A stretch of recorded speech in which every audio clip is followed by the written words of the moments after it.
Hi, I'm Jason Wagner, and I'm starting a YouTube channel. I'm so passionate about this real estate industry that I think there's a ton of information to share that could potentially help anyone who's looking to start investing, purchase their first home, their fifth home, or just wants to know more about a possible path towards financial freedom.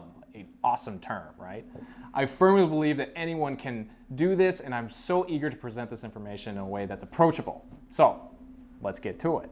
Now, the goal here is to provide you with something new, a new strategy, a new idea, a new perspective, a new example, a new story.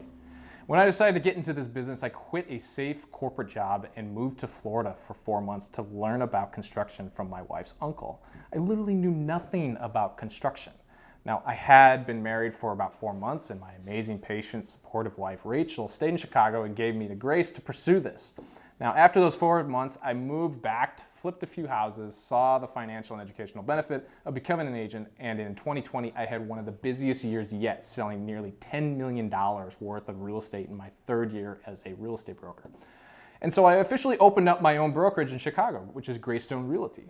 And I'm leading a team of 2, going on 3 brokers into the Chicago market.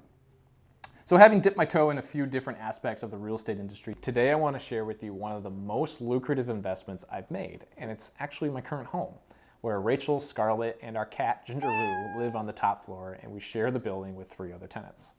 Now, living in one unit that you own and you rent out the others is known as house hacking.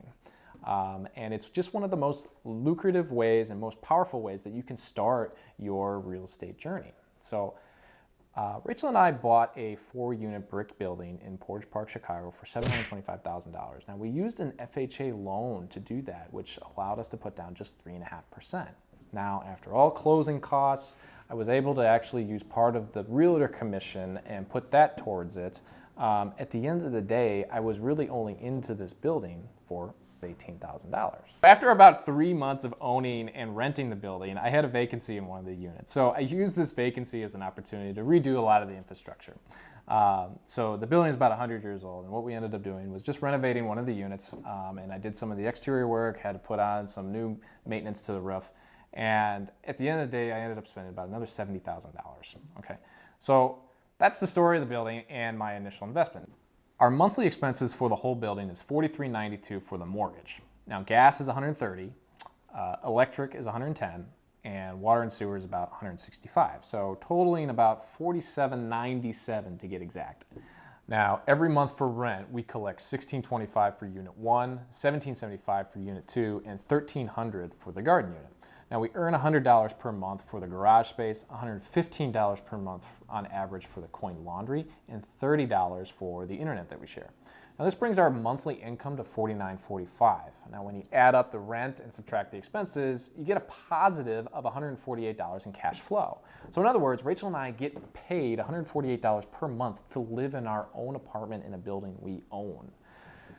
When we leave, we'll be able to rent out our current apartment for $16.25 per month, which would increase our cash flow to about $17.73 per month, or $21,000 per year. This doesn't account for just the 2% annual appreciation or the equity that we're gaining from paying down the mortgage with the rental income year after year. Living rent-free allows us to save thousands of dollars per month. We can use that extra savings for future investments and accumulate more passive income producing properties.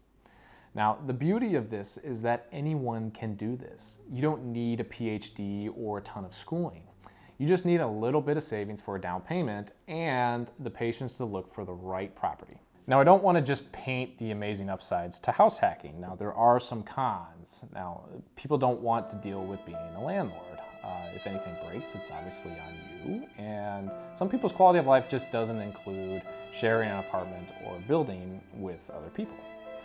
Now, I completely understand that. Rachel and I have done it with our first baby and thought it wasn't that big of a deal. Hi. Say hello, Scarlett. Hi. But I know that's not for everyone. In all, I love house hacking. I think it's an excellent way to get started in real estate investing, and our first house hack is yielding tremendous returns. I plan on sharing a whole bunch of information on the channel, things I've learned about the industry and about real estate investing, and the successes and failures that will benefit you. So if you like what you hear and you see, do me a favor and hit the subscribe and like button right there. And thanks for watching. You stay classy, San Diego and Chicago. How stupid is that?